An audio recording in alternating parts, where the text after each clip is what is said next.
ತೀತನಿಗೆ 2ನೇ ಅಧ್ಯಾಯ.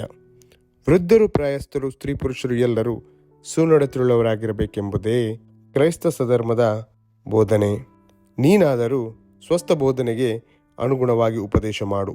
ಹೇಗೆಂದರೆ ವೃದ್ಧರು, ಮದ್ಯಾಸಕ್ತಿ ಇಲ್ಲದವರು, ಗೌರವವುಳ್ಳವರು, ಜಿತೇಂದ್ರಿಯರು, ನಂಬಿಕೆ, ಪ್ರೀತಿ, ತಾಳ್ಮೆ ಇವುಗಳಲ್ಲಿ ಸ್ವಸ್ಥರು ಆಗಿರಬೇಕೆಂದು ಬೋಧಿಸು.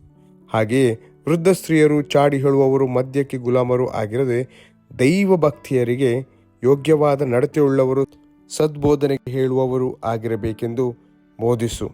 ಇದಲ್ಲದೆ ಅವರು ಪ್ರಾಯದ ಸ್ತ್ರೀಯರಿಗೆ ನಿಮ್ಮ ಮೂಲಕ ದೇವರ ವಾಕ್ಯಕ್ಕೆ ದೂಷಣೆಯಾಗದಂತೆ ನೀವು ಗಂಡಂದಿರನ್ನು, ಮಕ್ಕಳನ್ನು ಪ್ರೀತಿಸುವವರು, ದಮೆಯುಳ್ಳವರು, ಪತಿವ್ರತೆಯರು, ಮನೆಯಲ್ಲಿಯೇ ಕೆಲಸ ಮಾಡುವವರು, ಸುಶೀಲೆಯರು, ನಿಮ್ಮ ಗಂಡಂದಿರಿಗೆ ಅಧೀನರು ಆಗಿರಬೇಕೆಂದು ಬುದ್ಧಿ ಕಲಿಸುವ ಹಾಗೆ ಬೋಧಿಸು.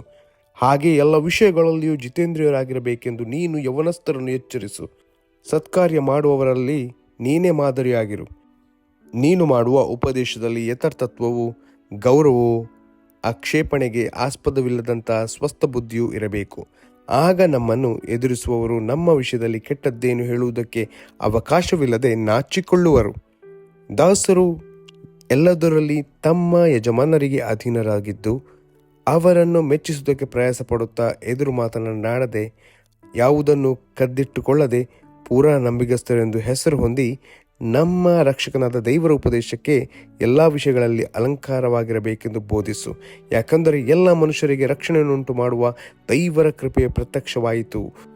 ನಾವು ಭಕ್ತಿಹೀನತೆಯನ್ನು, ಲೋಕದ ಆಶಯಗಳನ್ನು ವಿಸರ್ಜಿಸಿ ಭಾಗ್ಯಕರವಾದ ನಿರೀಕ್ಷೆಯನ್ನು, ಅಂದರೆ ಮಹಾದೇವರ ಮತ್ತು ನಮ್ಮ ರಕ್ಷಕನಾದ ಯೇಸು ಕ್ರಿಸ್ತನ ಪ್ರಭಾವದ ಪ್ರತ್ಯಕ್ಷತೆಯನ್ನು ಎದುರು ನೋಡುತ್ತಾ ಇಹಲೋಕದಲ್ಲಿ ಸ್ವಸ್ಥಚಿತ್ತರಾಗಿಯೂ ನೀತಿವಂತರಾಗಿಯೂ ಭಯಭಕ್ತಿಯುಳ್ಳವರಾಗಿಯೂ ಬದುಕಬೇಕೆಂದು ಅದು ನಮಗೆ ಬೋಧಿಸುತ್ತದೆ.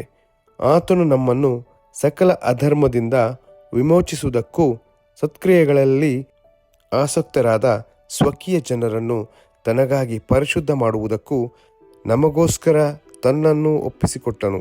ಈ ಕಾರ್ಯಗಳ ವಿಷಯದಲ್ಲಿ ಬೋಧಿಸುತ್ತಾ, ಎಚ್ಚರಿಸುತ್ತಾ, ಪೂರ್ಣ ಅಧಿಕಾರದಿಂದ ಖಂಡಿಸುತ್ತಾ ಇರು. ಯಾರು ನಿನ್ನನ್ನು ತಿರಸ್ಕರಿಸಿದ ಹಾಗೆ ನೋಡಿಕೊ ಎಂಬುದೇ